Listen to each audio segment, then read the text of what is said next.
Welcome to today's class on res judicata. For administrative law, this is Dr. K. Sangeeta. Res judicata means no court shall try any suit or issue in which the matter directly or substantially in issue has been directly or substantially in issue in a forward suit between the same parties or between the parties under whom they or any of them claim litigating under the same title in the court competent to trying such a subsequent suit. The suit in which such issue has been subsequently raised has been heard and finally decided by the court. Section 11.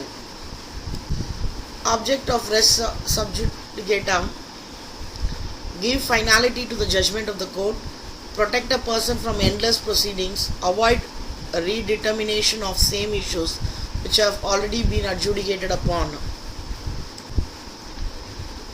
Doctrine of res judicata is based on the following maxim: ex captio res judicata, meaning one suit and one decision is enough for a single dispute.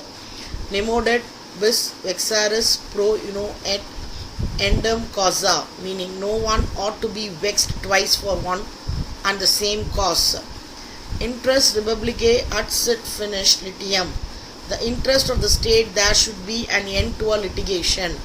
Res judicata pro viti accepture, meaning a matter already adjudicated upon must be accepted as truth. Conditions for res judicata: same parties in both suits, the suit which is pending before the court and the suit which has been decided. The former suit should be taken for consideration as it has already been adjudicated. Matter in the issue: subject matter in a latter suit which is pending must be directly and substantially same in the earlier suit which was decided. Subject matter need not be identical but substantially the same. Same title: the party must be litigated and the subsequent suit must have litigated under the same title, under the same capacity in the earlier or the former suit. Concurrence of jurisdiction: the court who decided the former suit must have been competent to try the subsequent suit in which the issue has been subsequently raised. Fifth one, final decision: the matter in which the subsequent suit must have been heard and decided by the former suit. Heard and decided meaning fully heard and finally decided on merit. Types of res judicata. Res judicata has to claim. Res judicata is applicable to the entire suit, applicable to all issues in subsequent suit and thereby suit is barred. Res judicata has to issue.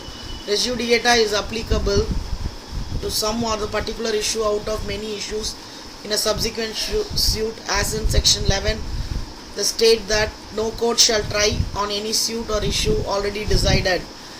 Constructive res judicata: any matter which might or ought to have been made ground defense or an attack in such a former suit shall be deemed to have been a matter directly or substantially in issue in such a suit.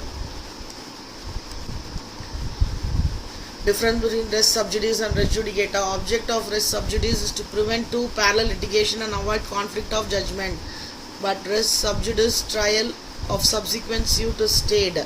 It is applicable where two suits are pending in the court of law for the same matter or controversy. Res sub judice is applicable if both suits involve same matter and controversy, all issues.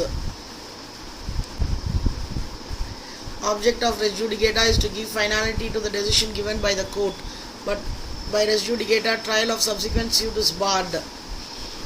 It is applicable where suit is pending and the matter is controversy is already decided by the former suit. Res judicata is applicable to suit of all issues or to any issues of them.